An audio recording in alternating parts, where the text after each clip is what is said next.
Bien, en esta oportunidad vamos a ver a lo que van a ser uno de los primeros enterobacteriales, una de las bacterias, de hecho, las más conocidas, las más estudiadas en nuestro medio. Resulta que la Escherichia coli, bueno, tenemos el conocimiento que esta bacteria pertenece a la microbiota normal. Exactamente, ¿en qué áreas corporales? Yair. ¿Qué es eso? Intestino grueso. ¿Qué más? ¿Dónde más? 10 minutos. Intestino grueso, ¿y cuál es el otro? Vamos a encontrar también el intestino delgado. Y también vamos a encontrar que estos también podrían estar en un pequeño porcentaje en la región vaginal, ¿ya? Y también puede estar en la región perianal. Sin embargo, el lugar o el nicho principal de estas bacterias van a ser en la región del colon. Entonces, el 90% de estas Escherichia coli no son patógenas, ¿ya? Entonces, no van a causar patologías. Pero como ustedes que son rebeldes, también hay Escherichia coli que son rebeldes. Y esas Escherichia coli patógenas las vamos a ver en esta clase, ¿ya? Siguiente. Los bacilos, bueno, las bacterias, los Escherichia coli son bacilos gram negativos, oxidasa negativa, fermentador de glucosa y lactosa. Ahora, ¿a qué orden pertenece? Ah, no lo he cambiado. Ya. Sí, error de terapia, pues es culpa de ustedes. Ya. Ya. A ver.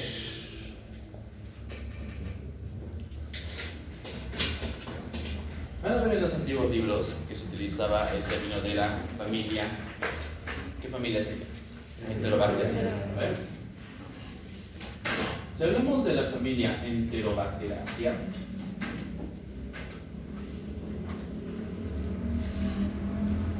ahí encontramos a quién. Encontramos, ya no te rompas, hermano. Escherichia coli.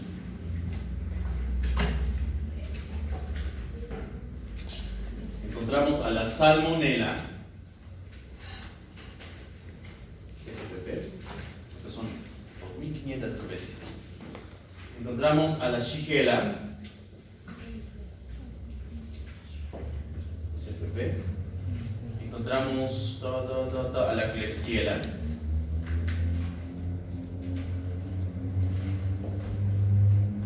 Encontramos a la Serratia. Salud. Encontramos al Proteus. Encontramos a la Morganella. Encontramos a la Providencia. Y son un culo más, ¿ya? Erwinia, Erwinciella, estos son hartos. Erwinia. Aquí nadie se llama Erwin, ¿no? Se salvaron. Erwarciella. Mi hermano se llama Ya. En 1970, esa familia conllevaban a todos estos géneros bacterianos. ¿Ya? Pero como siempre, y también eso gracias a la biología molecular, resulta que han visto de que sus códigos genéticos de estas bacterias eran demasiado diferentes. Por lo cual, han empezado a separarlos. Esta, por ejemplo, era toda una familia grande, pero esta familia grande los han disgregado. ¿Ya? Entonces, por ejemplo, estas tres ya no son proteus, ya no son enterobacteriaceae, ya no son parte de la familia enterobacteriaceae, sino son de la familia ahora Morganelacea.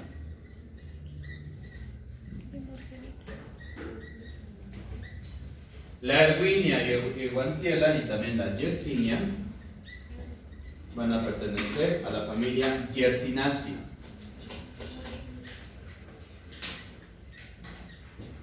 ¿Ya? Entonces, esta gran familia lo van a separar. Y por esa razón, el memorizarte qué bacterias están en la Enterobacteriaceae, qué bacterias están en la Morgandilaceae, qué enterobacterias están en la Yersinácea, te confunde.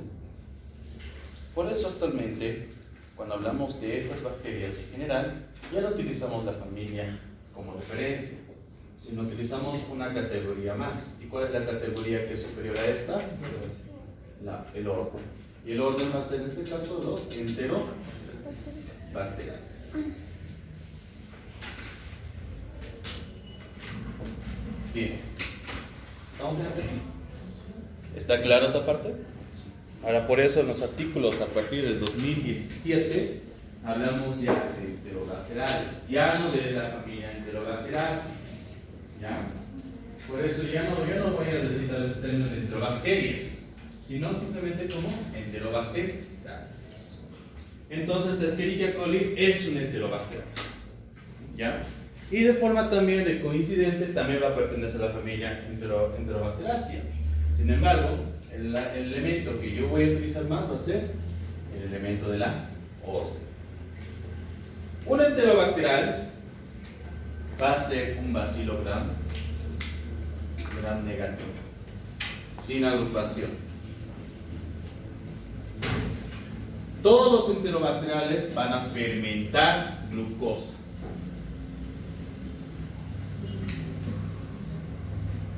Todos los enterobacteriales van a ser oxidasa negativa. Y la mayoría de los enterobacteriales van a reducir de nitratos a nitritos. ¿Han hecho examen general de orina? Sí. Hay un parámetro que dice presencia de nitritos. Sí. ¿A ver? Entonces, si en el examen de orina encontramos nitritos positivos, posiblemente esa infección está causada por una de estas. ¿Listo? ¿Estamos bien? Entonces, todos los enterobacteriales van a cumplir esta función. Ahora, aquí dice fermentador de lactosa, pero no todos los enterobacteriales van a ser fermentados de lactosa. Pero toditas sí van a ser fermentadoras de glucosa. ¿Ya? Entonces, tienen que cumplir siempre estas 4 reglas, específicamente las primeras 3, para que podamos decir que nuestra bacteria de sospecha va a ser enterobacterial. Si es oxidasa positivo, entonces es otra bacteria, no es una enterobacteria. Si es un bacilo gram positivo, para nada va a ser enterobacterial. Y si vemos de que va a ser una bacteria que no fermenta la glucosa, entonces no va a ser una enterobacteria. Por esa razón estamos ahorita definiendo ese concepto principal. Capaz de que les pregunte, uno de los siguientes no es propio de los enterobacteriales. O si no, al revés. Una de las siguientes características es propio de las enterobacteriales.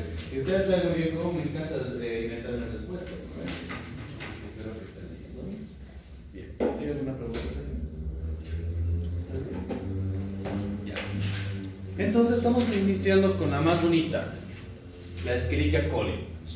Catalasa positivo, ya, eso no es tan importante. En la catalasa es más propio de los cocos, ¿ya? La prueba bioquímica para esta bacteria de la catalasa no va a ser tan imperativo, no se realiza todo el tiempo. Anaerobio facultativo, Dulce, ¿qué significa eso?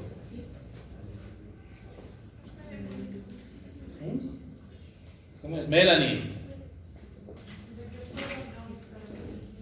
Que puede y no puede usar oxígeno. Básicamente en ambos lugares la bacteria va a poder adaptarse y poder seguir desarrollándose.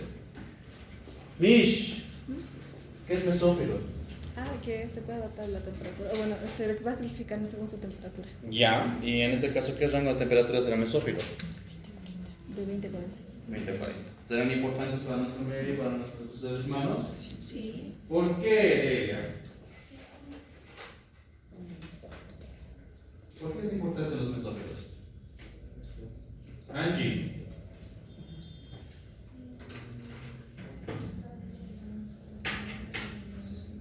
Muy bien, dentro de la temperatura normal. Eli, ¿cuál es la temperatura normal del ser humano? ¿Dónde está Eli? ¿Dónde está Eli? ¿Cómo es? 36. 35, 37, en ese rango más o menos manejo. Hay algunos docentes que les encanta manejar un poquito variado, ¿no? Pero para que se acuerden, 35, 37. Listo. Móvil. ¿Qué significa, Flor, Maita? ¿Qué? ¿Qué significa que una bacteria sea móvil? Que se puede mover muy bien, pero ¿qué no tendrá? ¿Tiene flagelos? ¿Ya? Ahora, en un 95% de las Escherichia coli sí van a tener flagelos. ¿Y qué dice? Va a estar en disposición períficas. Entonces, ¿qué quiere decir? Que van a estar en toda su superficie. Ya, va a ser muy móvil. Perfecto. Son 3 antígenos que ustedes tienen la obligación de conocer. Antes que lo borre, sáquenle foto. ¿Ya? De hecho, tengo un video explicando eso.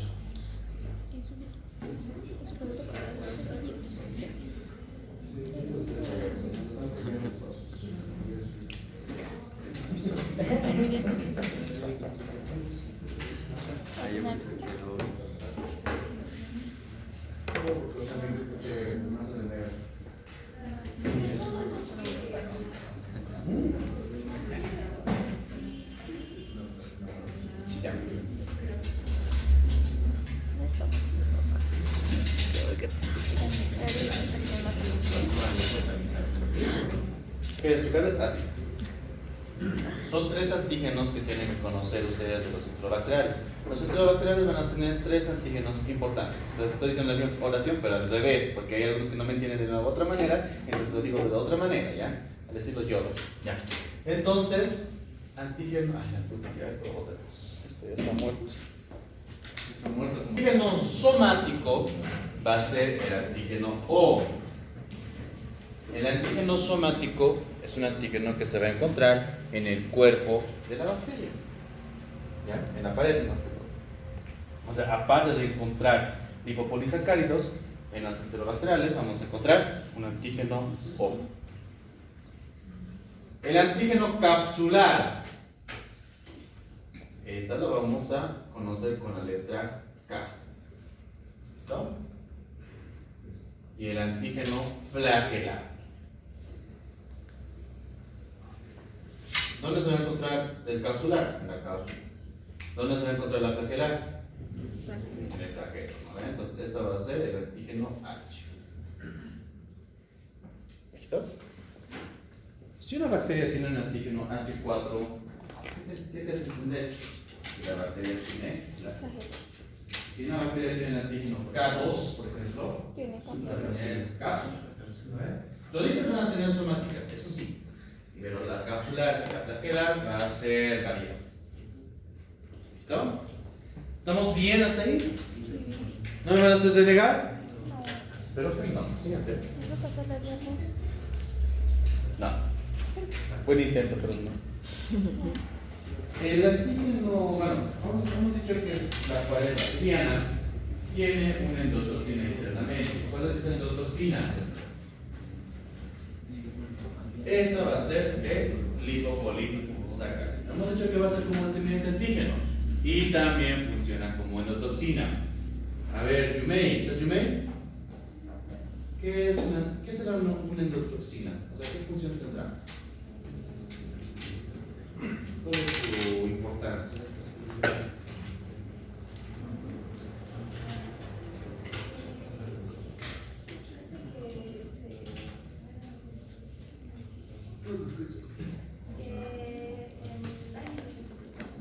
Ya, puede dañar más que todo al complemento o a la serie roja como a la serie blanca, pero su principal función es estimular una respuesta o simplemente que haya una respuesta inmunitaria. Estimula el sistema inmunitario. Esa es su principal función en la Escherichia coli. Es por eso que cuando la Escherichia coli está en la sangre, el sistema inmunitario va a reconocer a esa bacteria a través de su endotoxina, en este caso, el lipopolisacárido, ¿no? Entonces, eso quiero que sepan bien. Aparte, como va a haber una estimulación del sistema inmunitario, va a haber la activación del sistema de complemento. Ahora que han avanzado con el doctor Mendoza, entonces ya deben saber qué es el sistema de complemento, ¿no? ¿Ver? ¿Cuántas vías tiene? ¿Cuál es la principal que estaríamos viendo aquí? La clásica. No, la clásica se complejo antígeno-anticuerpo. Aquí no estamos hablando de ningún anticuerpo. La alternativa. A ver, ¿por qué la alternativa? Porque se activa. Porque está a base de PAMs. ¿Y qué son las PAMs? ¿Y tendrá PAMs esta? Tiene. ¿Cuál es? El hipopoli. Entonces va a ser más por la alternativa. ¿Ya? Bien, entonces vamos a notar que también va a haber liberación de citocinas. ¿Cuáles son las citocinas proinflamatorias? Y eso les han preguntado en las exposiciones. Factor de interleucina 1, ¿cuál más? ¿No?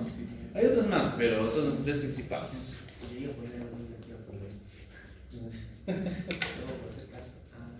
Trombocitopenia, entonces vamos a encontrar que puede afectar o destruir plaquetas. ¿Ya? Puede haber una CID. ¿Qué será la CID? Coagulación intravascular diseminada. Han de escuchar eso tal vez en COVID. Y eso se chingaban los pacientes. ¿Ya? Fiebre, y también había, cuando hay demasiada endotoxina, entonces va a haber también la producción de una sepsis, después un shock séptico. ¿Cuál es la diferencia entre sepsis y shock séptico? Que sepsis es solo un órgano Ya, y shock. eso sí está bien, pero digamos, ¿qué tiene shock? ¿Qué es el shock? Falta de ya una inestabilidad hemodinámica. Falta de perfusión. Exacto. Podemos repetir shock aquí, ¿no? Por eso cuando se pregunta qué es shock, no sé qué se pregunta. Siguiente, por favor. Antes. Aparte de la endotoxina, hay algunos tipos de Escherichia coli que van a producir exotoxinas. ¿Qué serán las exotoxinas?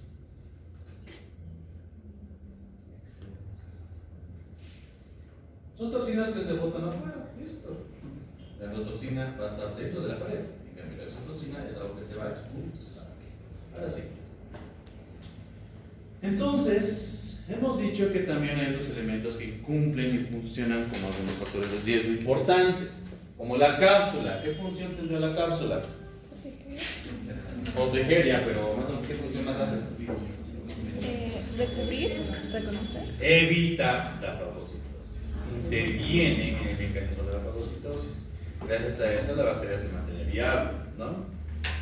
Esta bacteria, cuando se une a tu célula eucariota, o sea, puede ser tu epitelio, puede ser tu epitelio respiratorio, puede ser tu epitelio gastrointestinal, en el momento que se une a través de sus adhesinas, le inyecta una jeringa. Ya es como ustedes que se intentan sacar sangre y se lastiman. Esa jeringa, así lo conocen, es una peculiaridad clásica, la conocemos o nos vamos a conocer como el sistema de secreción tipo 3.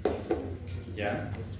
Por medio de esta, entre comillas, jeringa, va a meter elementos tóxicos de la bacteria hasta nuestras células. ¿Ya? ¿Qué va a causar esos elementos? Va a haber alteraciones dentro del funcionamiento de los organelos de la célula eucariota, puede que haya también la producción misma de la producción de una apoptosis. Entonces vamos a ver esos tipos de situación. La bacteria necesita hierro, así que te va a disminuir la depósito de hierro.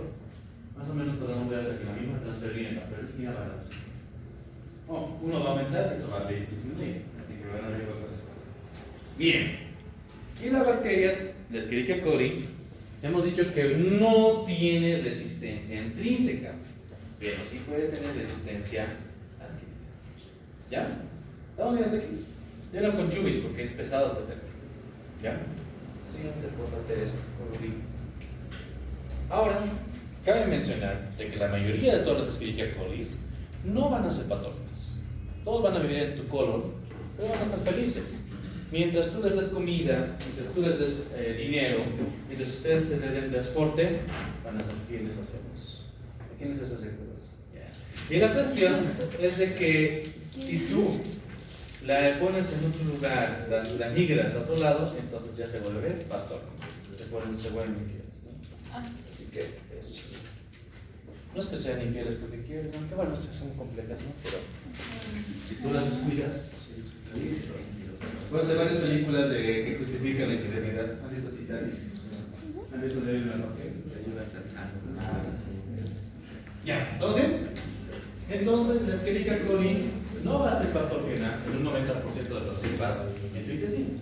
Hay un 10% que sí, y eso es lo que vamos a profundizar. ¿Ya? De hecho, son 7 tipos de Escherichia coli patógenas. Ahí están escritos.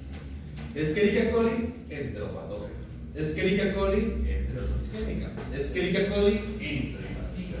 Escherichia coli, antiguamente conocida como enteromorrágica, pero ahora la conocemos como productora de Shiga, de la toxina Shiga. Escherichia coli enteroagregativa y la Escherichia coli de adherencia difusa. Hay una más extra para donarles, la Escherichia coli necrotoxigénica. Eso es algo que se implementó el año pasado en septiembre, así que para que vean que su docente es actualizado. ¿Está? Esta. Son muchas para que se traumen. Claro, pues. Va a preguntar eso. Tienen que conocerlas. Ustedes para hacer tratamiento tienen que conocer el enemigo. Ahí está el enemigo. Porque las otras E. colis son bonitas. Estas son las empoderadas. Son las feas. ¿Estamos bien? Ya. Siguiente. Ahí está. Otra fotito. Esta sí. Está mejor. Estas son las oficiales. La anterior tablita hay uno que me faltó eliminar. Pero ahí está la tabla oficial. ¿Está? Ahí está. Vamos a hacer uno por uno, vamos a revisar. ¿Ya? Vamos a conocer uno por uno. Bien. Quiero tener fotos, ¿no? Yo, por mi parte, yo no saco fotos porque sé que las fotos nunca las voy a ver. Así que no sé cómo las hacen ustedes. ¿Desesperación? Cuidado que los cojones no los pagas. Bien, entonces, vamos a ver que estas son las colis patógenas. Estas son las colis que te van a producir patología. Estas colis van a tener varios factores de virulencia para causar patologías. Justamente ese concepto. No todas las E. coli son malas, pero hay algunas que sí. ¿Ya? Siguiente, por favor. Tal vez un pequeño resumen. Hay algunos que van a tener adhesinas y otros que van a producir exotoxinas. ¿Qué función tendrían las adhesinas, Joel? Ayuda de que la bacteria pueda realizar las células cariota y afectar. Valeria, ¿qué hemos dicho? ¿Cuál es la función de una exotoxina? Es lo mismo que la endotoxina, pero ¿cuál es la función de la endotoxina? A ver.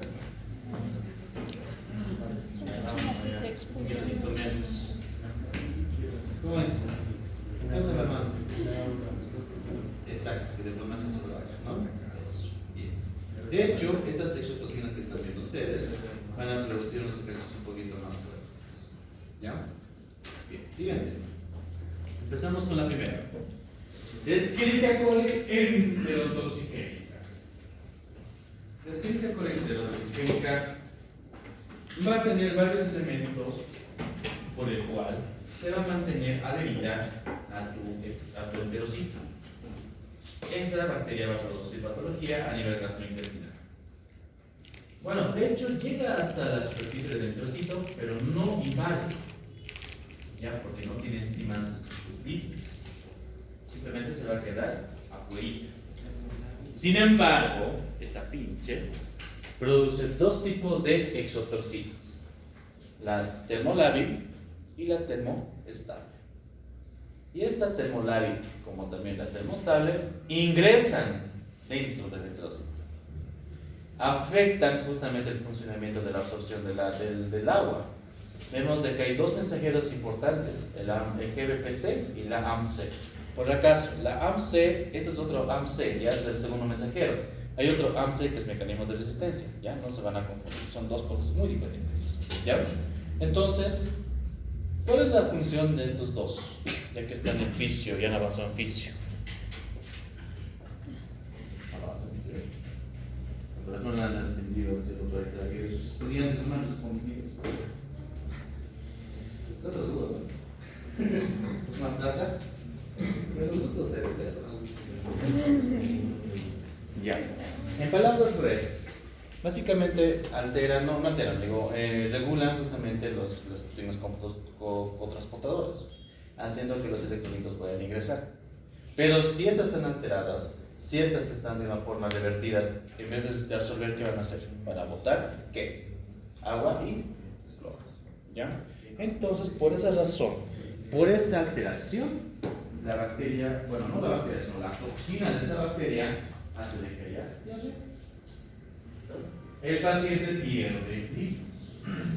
¿Qué tipo de cuadro será? ¿Un cuadro bacteriano o una intoxicación? Es una intoxicación, porque la bacteria no está causando la patología directamente. ¿Quién está causando la patología? La toxina de esa bacteria. ¿Ya? Entonces, como si es una intoxicación, ¿cuánto tiempo creen que aparecerán los síntomas? A horas. Ustedes se comen su tucumana y 2 horas están como pato. A ver, entonces más o menos así de rápido funcionan las toxinas. Y resulta que esto mayormente pasa con los gringos, con los asiáticos que viven aquí, sus capos, se comen su tucumana aquí, hasta como patos una semana. Bueno, de hecho, hasta, bueno, ustedes, es de 2 horas hasta 8, de 8 a 2 horas, pues de 2 a 8 horas. Es un cuadro clínico que no necesita antibióticos, porque o sea, aunque lo metes en la bacteria, igualmente va a seguir cuadro, no vas a hacer antibióticos. Simplemente, ¿qué le vas a hacer aquí? Aquí genera resistencia. Reponer líquidos y electrolitos. Esto lo conocemos como la diarrea del viajero. ¿Ya? Entonces, ¿quién produce la diarrea del viajero? El Escherichia coli, entre otros. Preguntas. ¿Estamos bien? ¿Está claro? Si les pregunto esto en su examen, ¿van a responder? No. Ahora sí. Chismecitos, chismecitos.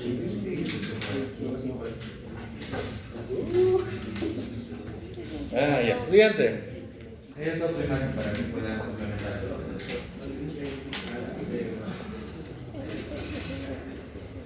Encontramos que produce esas toxinas, la toxina termolábil y la toxina termostable, y por medio de esto va a haber alteraciones justamente de los dos mensajeros, que es la KMPC y la AMPC. ¿Ya? ¿Sí? ¿Sí está claro con eso? No se la pasó de arriba. El siguiente. Sobre mi carrera, soy mi La enteropatógena. La enteropatógena no produce toxinas. La enteropatógena igualmente se va a quedar hacia afuera, pero no produce toxinas. Produce unos elementos que va a ser la intimina y va a producir unos elementos que va a ser como el factor T3SS. La T3SS simplemente es una resina, ¿ya? Que se cuela, listo. Se queda ahí la bacteria. La bacteria va a encontrar a sus iguales. Son como ustedes cuando se guardan asientos, ¿no ven? Entonces, para que estén juntitas. Entonces, eso hacen por medio de la pili tipo 4. La pili tipo 4 va a ser un pili que va a adherir a las demás que van pasando por ahí. ¿Qué va a pasar? Por medio de la intimina va a empezar a haber una estimulación, toda una cadena metabólica por varios tipos de proteínas. ¿Qué hace? Que por medio de la intimina va a haber alteraciones de los filamentos de actina. Y la actina en la célula, ¿qué función tendrá?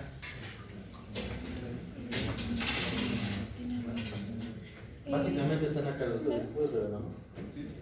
Sí, entonces, ¿qué es esto? Entonces, los filamentos de actina conforman parte de los microtúbulos. ¿Qué función tienen los microtúbulos?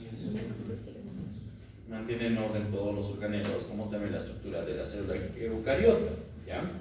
Entonces, por medio de la intimina, justamente va a haber esa alteración. Y como va a haber alteración, va a haber una reorganización de la actina, como dice aquí. Entonces, las microvellosidades que tiene el eritrocito van a empezar a desaparecer poco a poco. Si ya no hay vellosidades, ¿qué cosa ya no hay? ¿O qué cosa disminuye? La absorción. ¿Listo? Entonces, por esa razón, el paciente empieza a tener planeamiento o aplanamiento, o como lo llaman algunos, hipotrofias de vellosidades. Exactamente. ¿Listo? ¿Está claro? Ahora, en casos muy raros, bueno, no son tan frecuentes, pueden causar de que por medio de este mismo mecanismo puede llegar el eritrocito a una apoptosis. ¿Ya? Entonces, cuando llega a una apoptosis va a ser un espacio vacío. Cuando hay un espacio vacío, en la parte de abajo profundo, ¿qué encontramos? La submucosa. ¿Y la submucosa qué vamos a encontrar? Capilares. Es por eso que cuando realmente existe una carga bacteriana alta, entonces va a haber hartos enterocitos que no hay y posiblemente haya sangrado. ¿Ya? Tal vez encontremos sangre en esas heces fecales. Entonces, eso lo llamamos disentería.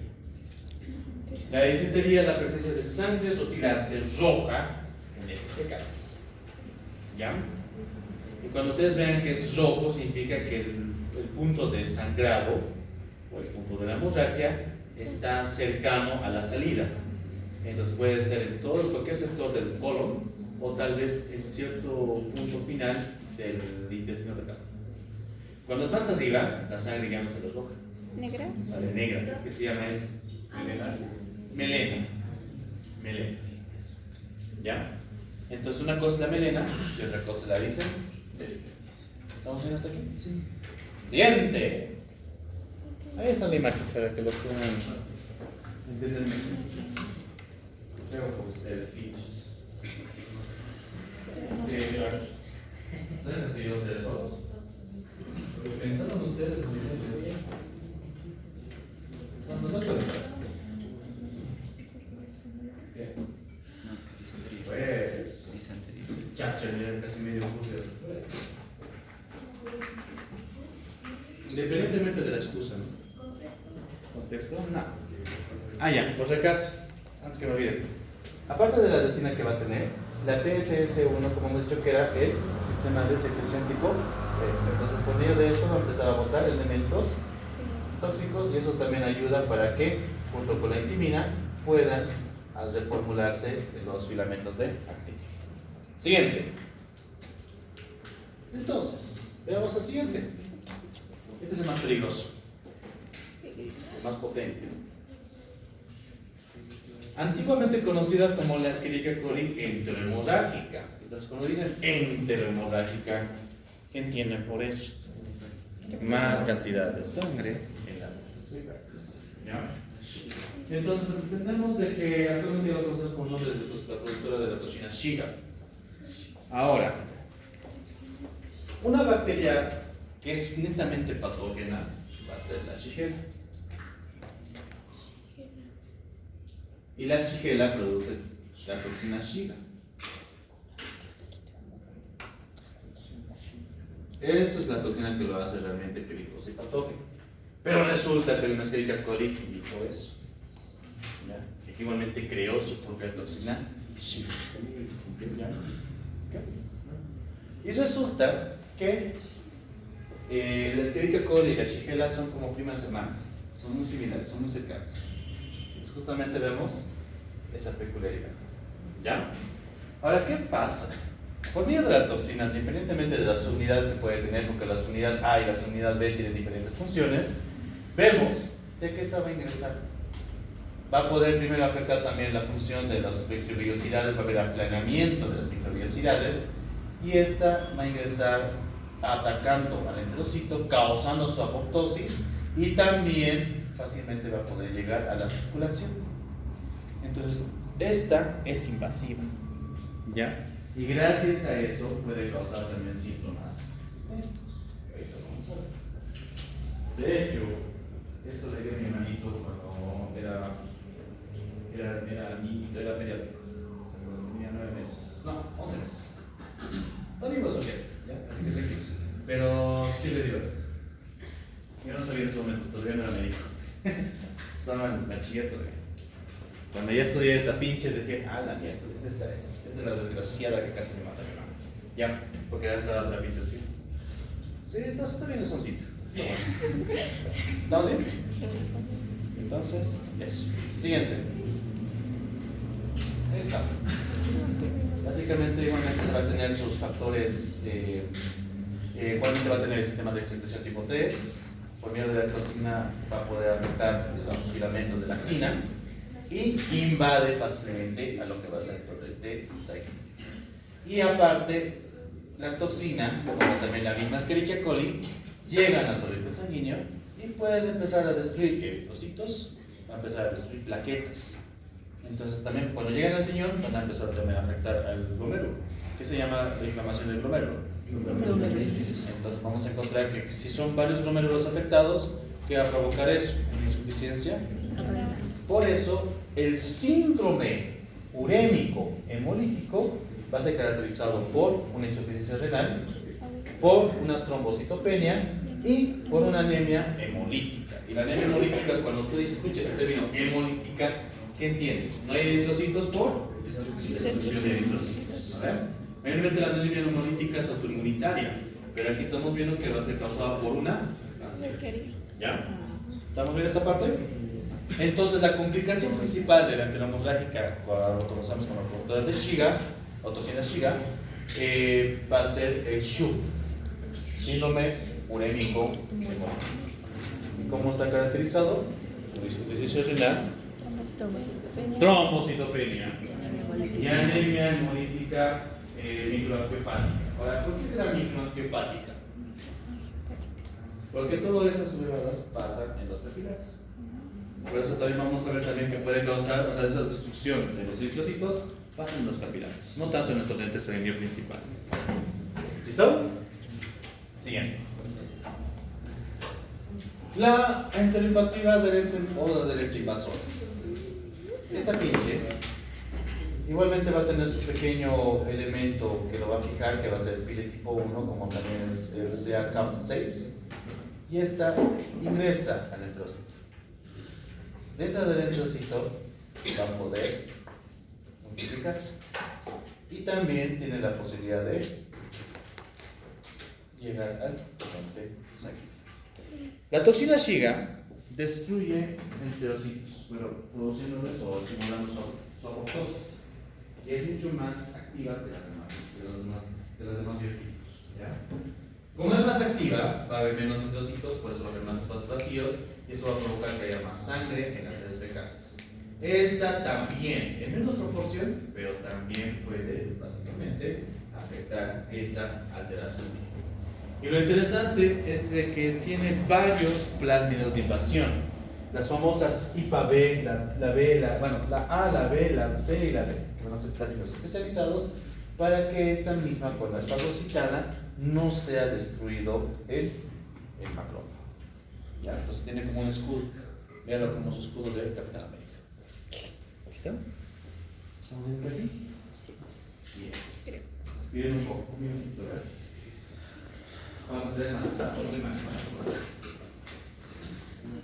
En medio de sus plásmidos de invasión pueden básicamente formar una vacuola, y con esa vacuola se mantienen viables dentro del enterocito. Y de igual manera va a poder afectar al torrente sanguíneo. No debería dedicarme tanto a ver, eso es el negro. Pero no sé. Siguiente. La interagregativa. Esta no va a invadir.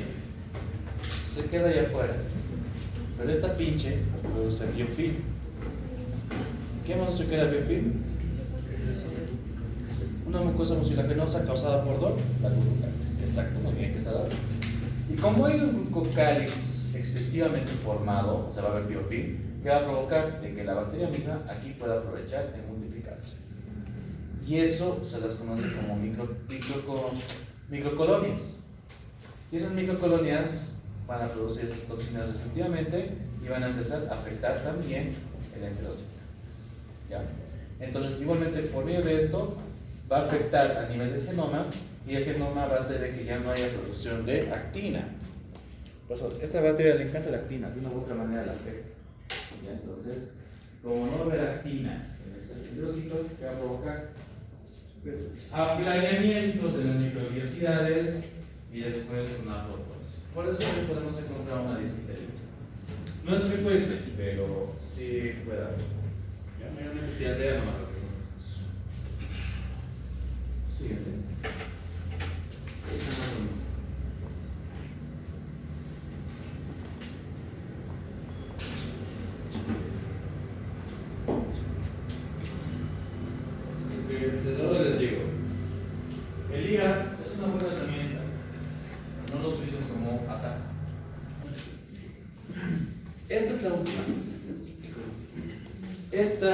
la última ya descrita, resulta que hay una necrotoxina que puede producir este tipo de Escherichia coli.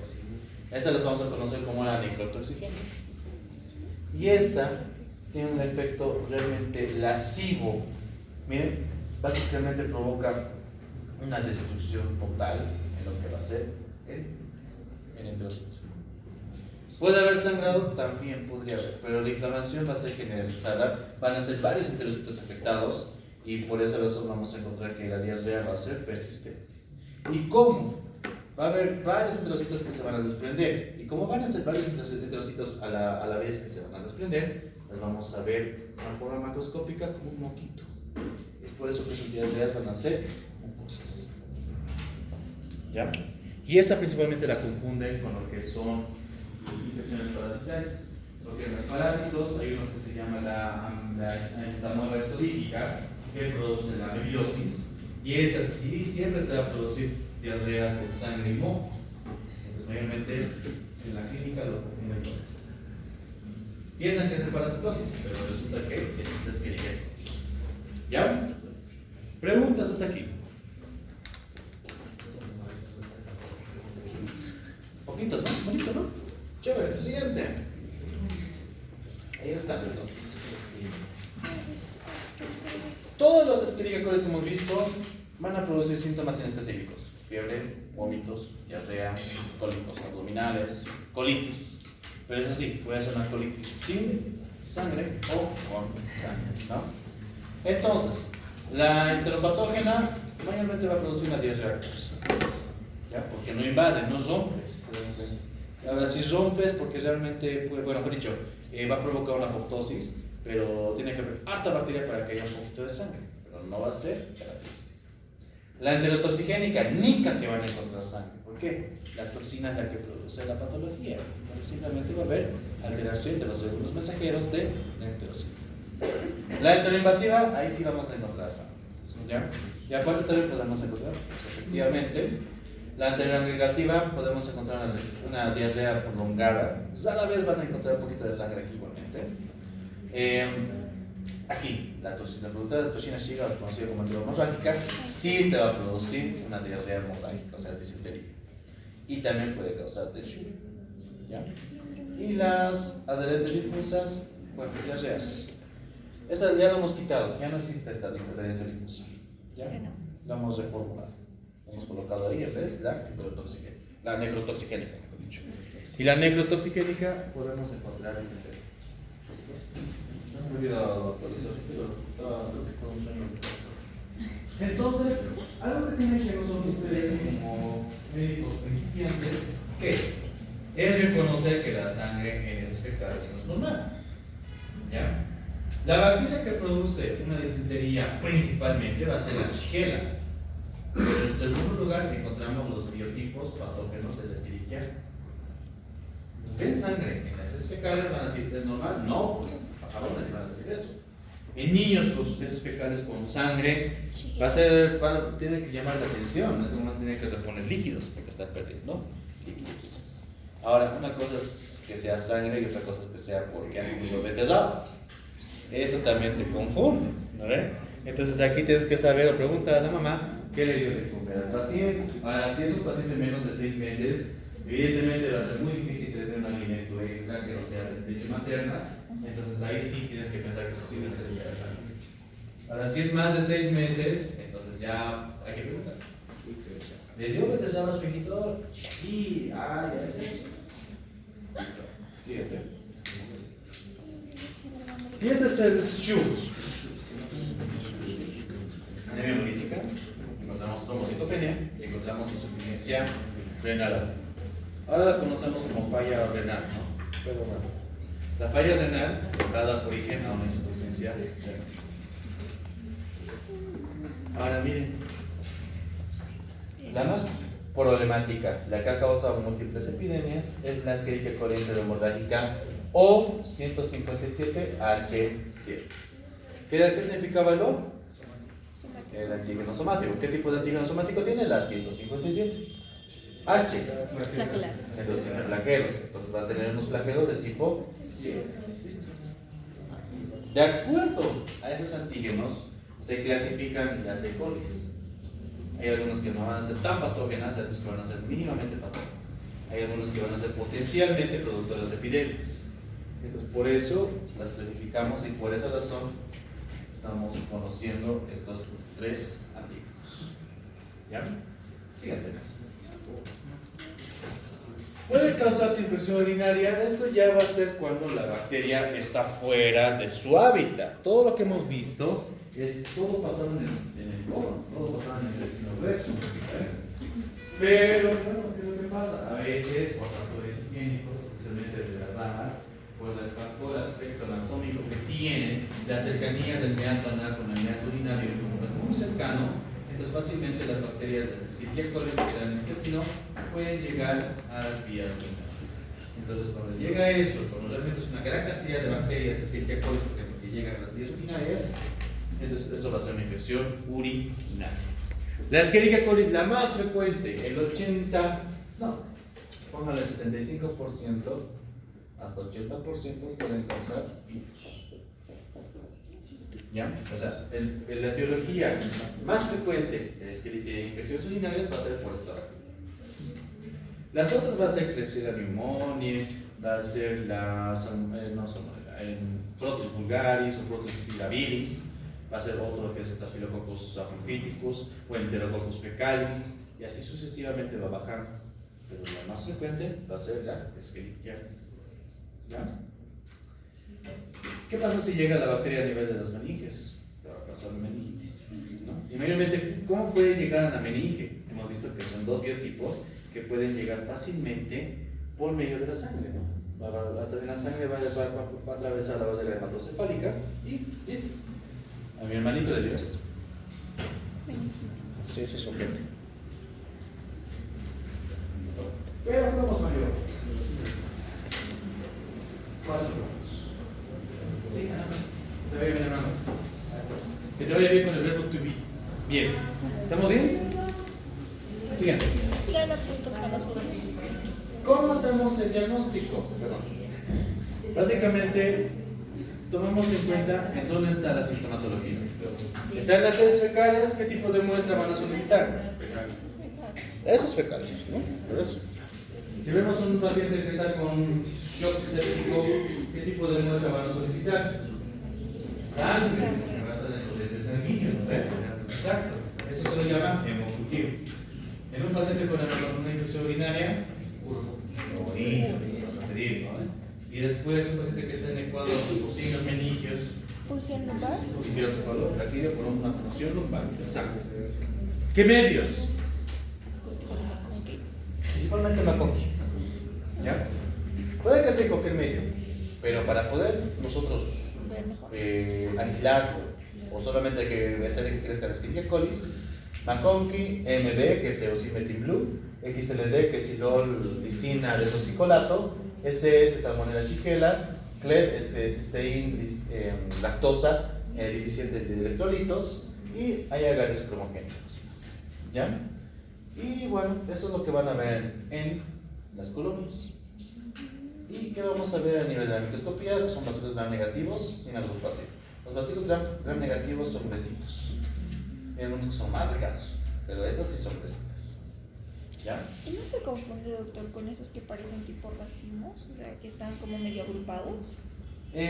No, porque básicamente esto simplemente te orienta para ver qué tipo de morfología tiene. Pero tú ya viendo este tipo de colonias en el medio de cultivo, ya te orienta, hasta el olor más también te orienta. Porque ¿qué tipo de olor creen que produce esto? Olor a heces fecales, pues. Huele a chocolate, entonces va a ser heteronatural. Entonces, no solamente es la tinción gram.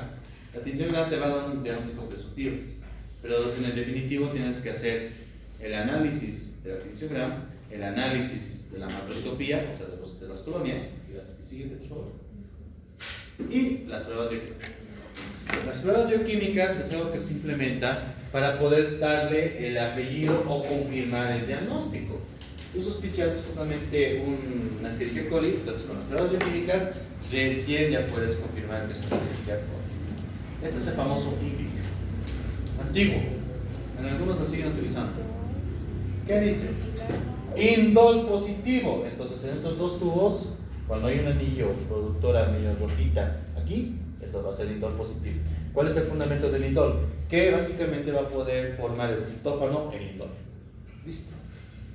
Rojo de metilo, que puede haber la fermentación de glucosa. Entonces podemos ver que va a haber dos fenómenos, dos resultados. Rojo de metilo positivo y rojo de metilo negativo. Entonces este caso va a ser positivo. Brough-Poskauer, igualmente va a ser por medio de una vía alternativa anaerobia en la formación de la fermentación de la glucosa, pero en esta bacteria va a salir negativo. Entonces tiene que salir un color medio pajizo o ámbar. ¿Ya? Y citrato negativo. En el citrato vemos de que si la bacteria puede utilizar el citrato como fuente de energía. Si es que no lo puede utilizar, no va a haber crecimiento y no va a haber coloración, porque el medio de cultivo es verde.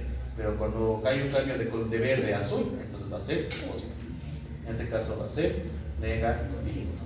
INVI, entonces, indol positivo, rojo de metilo positivo, Brough-Poskauer negativo y citrato negativo. Este es antiguo. Actualmente es el mundo ya. Siguiente. Son más tubos. Utilizamos la KIA, utilizamos la TCI, utilizamos la LIA, utilizamos la URIA, utilizamos MIO. Vamos a tener una clase que va a ser netamente de pruebas de mímicas. ¿Ya?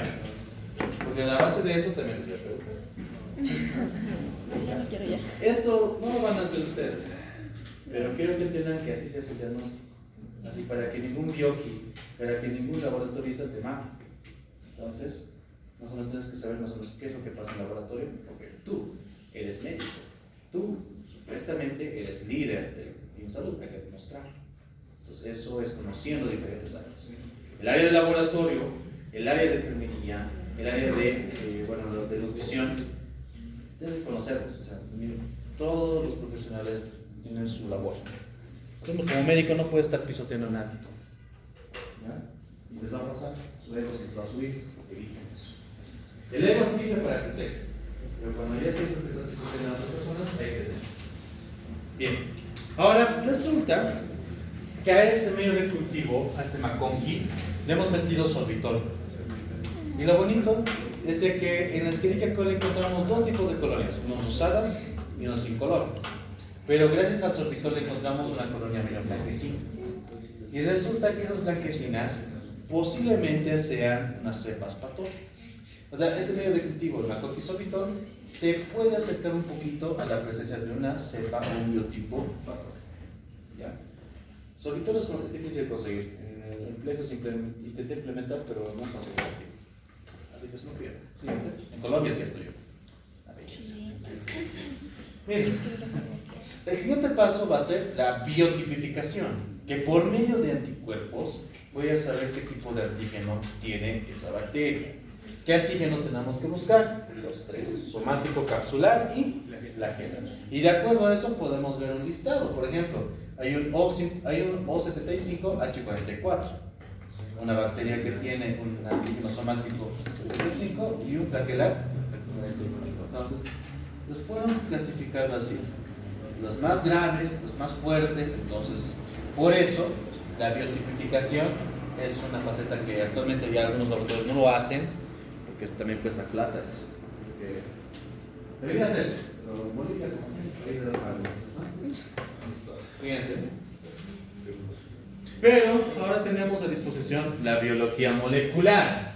Con este juguete jugué yo varias veces, pero es caro. El final right. Encontramos de que hay unos pequeños primers. Ustedes están llevando biología molecular, ¿no? ¿Les explicamos qué es un primer o todavía no han llegado al PCR? Ya. En el PCR me refiero a la proteína, no es proteínas reactivas, sino la polimerasa en cadena, ¿ya? O la reacción en cadena polimerasa, eso. Eso es la PCR que estoy refiriéndome, porque son dos PCRs, ya no nos van a confundir. Bueno, la PCR, que es justamente la cadena en reacción polimerasa, vamos a ver que va a buscar el genoma de las bacterias a través de los primers. Entonces, esos primers son como unos pequeños detectores en el cual, cuando encuentran el genoma de la bacteria que estamos buscando, entonces se empiezan a acoplar y empiezan a formarse DNA. Y esa DNA es lo que detectamos en los equipos. Si hay mucho de esos, porque la bacteria está presente. ¿Ya? Entonces, ¿de quiénes tenemos? Campylobacter, Clostridium, Plesiomonas, Yersinia, las E. coli, la O157, la enteroagregativa, la enteropatógena y la enterotoxina. Ahí también la productora de toxina Shiga. ¿Está? Y esto es un primer antiguo, así que... Y lo bonito tenemos que hay parásitos más que podemos detectar en algunos virus. ¿Está? Siguiente. Ahora, ya hemos hablado del 10% de las patógenas. El 90% son buenos. Pero ¿en qué te beneficia? La coli que sintetiza vitamina K. ¿Ya? A ver, Caro. ¿Por qué es importante la vitamina K?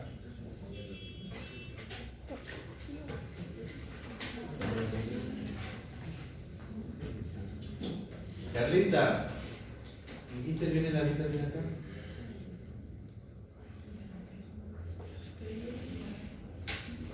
Ya, previene las hemorragias. ¿Cómo previene el cuerpo humano las hemorragias?